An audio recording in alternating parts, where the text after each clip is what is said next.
Estimados maestros, qué gusto poder estar esta mañana con ustedes. Me acompaña en esta conversación una querida compañera, la maestra Claudia Bataller, que tiene mucha experiencia en trabajo con maestros también.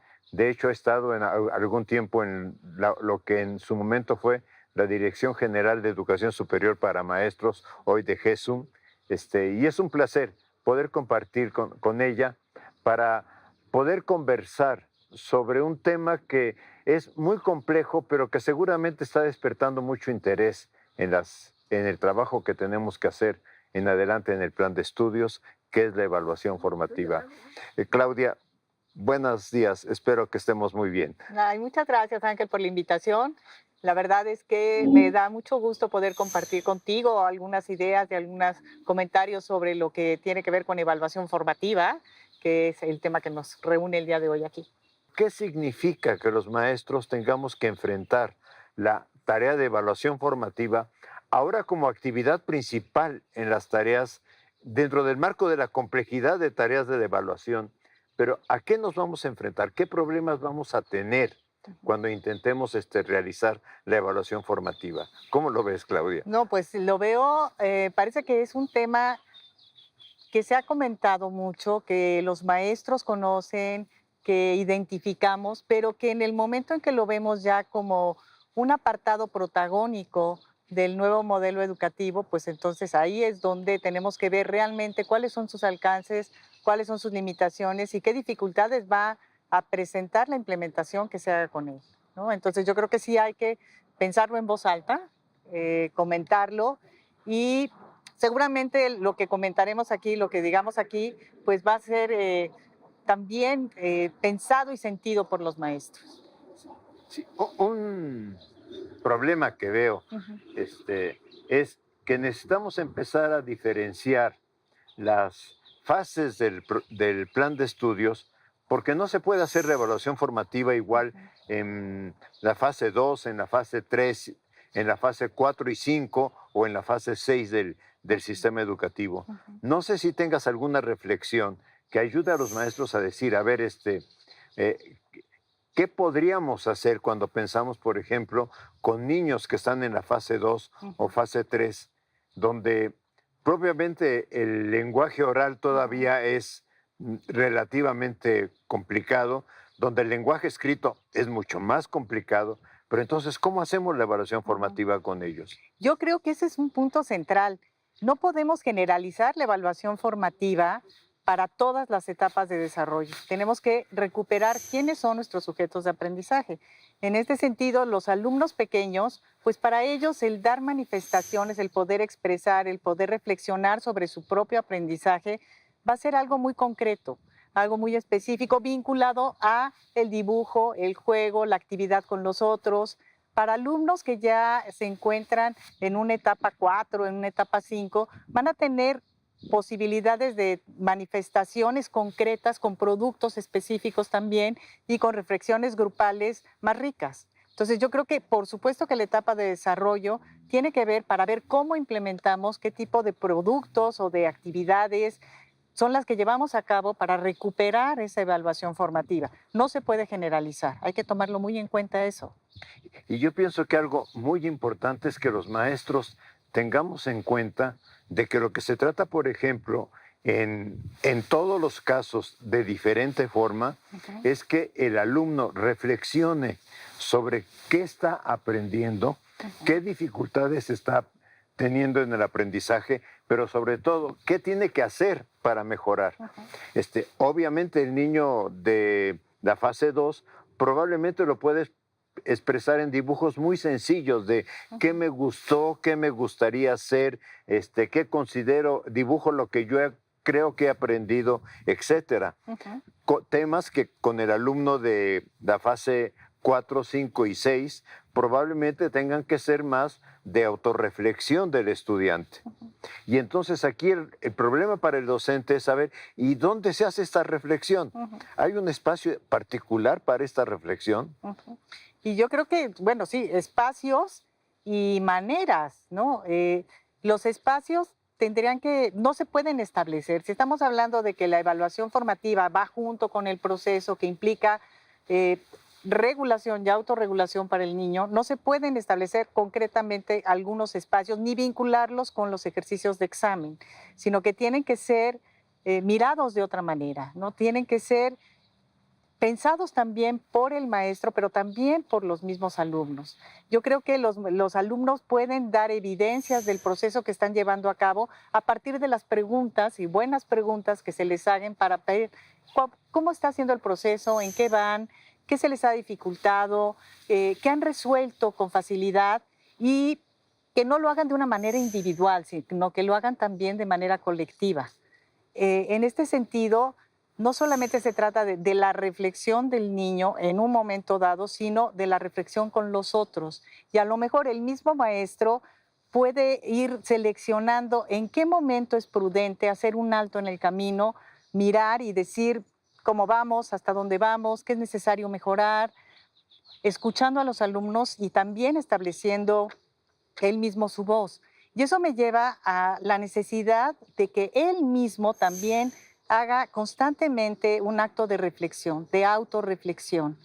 El maestro que vea si las actividades y los recursos con los que está llevando a cabo el proceso de enseñanza-aprendizaje son los que se necesitan, qué puede mejorar, en qué momento. O sea, de alguna manera modelar con el ejemplo esa reflexión. Si el maestro aprende a reflexionar sobre su propia práctica docente, va a estar modelando a los niños el cómo se puede llevar a cabo un proceso de reflexión.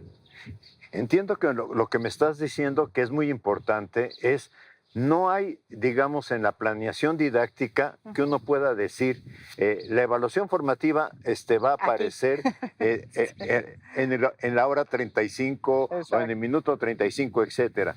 Sino que el maestro tiene que tener mucha sensibilidad para ir viendo cómo va su grupo trabajando, en qué se está comprometiendo y también qué cosas su grupo no está pudiendo realizar.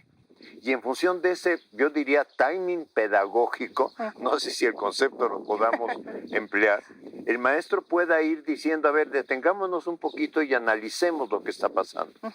Pero también podría ser algo, sobre todo ya en la fase 3 en adelante y mucho más importante en la fase 5, donde el maestro utilice el examen también como un instrumento de retroalimentación.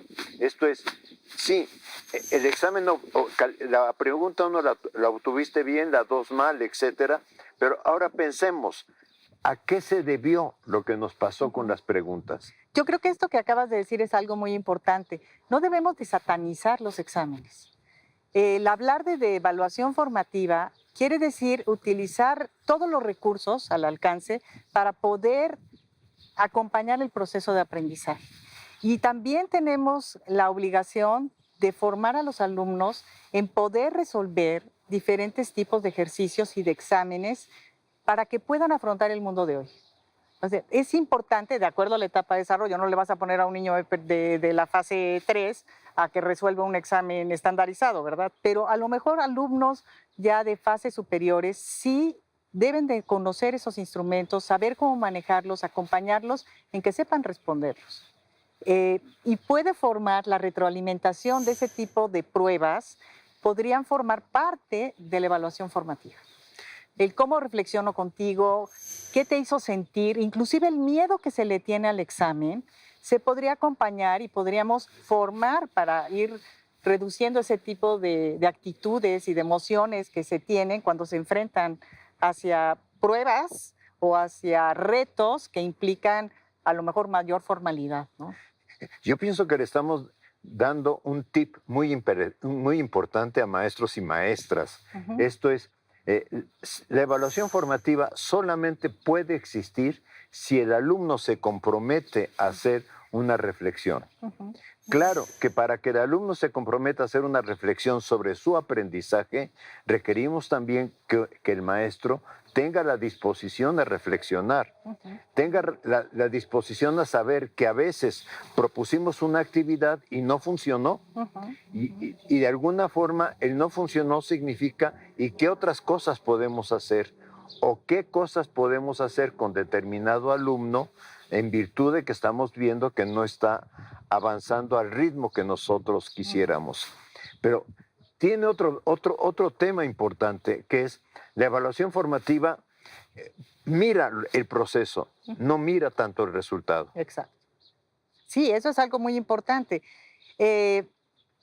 Vide Tardif, una de las cuestiones que ha escrito relacionadas con la educación, es que deberíamos de contemplarla no como una fotografía estática, sino como un video. Y esto se refiere a lo que tú mencionas de proceso. En el video tú ves lo que acontece en un lapso de tiempo, no es un resultado específico. Y creo que esa analogía nos sirve para poder comprender de mejor forma lo que es la evaluación formativa. Y ahora tenemos un problema, o un Entre problemota muchos. muy grande, Ajá. porque resulta que conforme avanzó la escolaridad, Ujú, el niño fue aprendiendo que lo más importante en la escuela ujú. era llegar con una buena calificación a la casa, El número. el número. Ujú. Y aunque hagamos rúbricas, aunque hagamos Sí, da igual. cualquier otro instrumento, al final todo lo traducimos a, bueno, ¿y cuánto me saqué? Ujú, Y le enseñamos al niño desde preescolar que hay estrellitas ujú. para la frente. Y luego le vamos enseñando de alguna manera durante toda su escolaridad, tú obtienes un número y ese número te dice que es buen alumno o que eres mal alumno. Ujú. Y los padres de familia y los medios de comunicación y las asociaciones civiles están esperando, parece que de la escuela que dé más números y mejores números, Ujú. que preocuparse por qué procesos de aprendizaje tienen sus niños. Totalmente. Existe esta mentalidad numérica. Alumnos de 6 y de 7 están en peligro, ¿no? Alumnos de 8, 9 y 10, entonces pueden ser considerados como buenos alumnos. Entonces, eso es una perversión, porque acabas preocupándote por si vas a tener 8, 9 o 10, ya no por cómo estás aprendiendo o qué estás aprendiendo, sino el número. Pero no solamente es el alumno, que el alumno en el momento en que ya identifica el papel que tiene el número y la calificación, te pregunta, ¿y cuánto me saqué? ¿Y esto cuánto va a valer? Esto cuenta para la calificación. Desde chiquititos ya empiezan a entrar en esta dinámica, pero no solamente el alumno, sino también el maestro. ¿De qué manera voy a traducir en un número lo que estoy viendo en este alumno o alumna? ¿En qué momento voy a decir, lo voy a traducir en qué? ¿En un 8, en un 9 o realmente va a tener un 10? ¿O quiénes van a ser mis alumnos que tengan un 10? Esta equivalencia entre un aspecto tan formativo, tan importante y tan socializado, relacionado con números, pues cuesta mucho trabajo, ¿no? Entonces, y la sociedad también, los padres de familia es, ¿en qué momento te sacaste 9, 10? Vamos a dar recompensa, vamos al cine, vamos a tener tal premio, ¿no? ¿Y en qué momento realmente no? Me temo que no vas a poder salir a jugar el día de hoy.